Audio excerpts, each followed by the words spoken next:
tagtanawan. Hello, ayan na guys.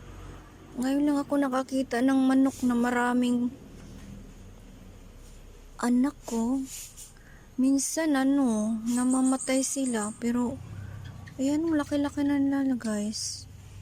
Ayan, buhay na buhay yung mga anak niya. Ayan siya guys, so kita nyo. Andun. Ang ganda niya tingnan. Ayan. Manok yan ng kapitbahay namin guys. Ako, wala na akong manok. Lahat namamatay. Kaya pag nakikita ko yan, ayan sila oh. Ang dami niyang piso. Dami niyang anak. Malalaki na, buhay-buhay na buhay.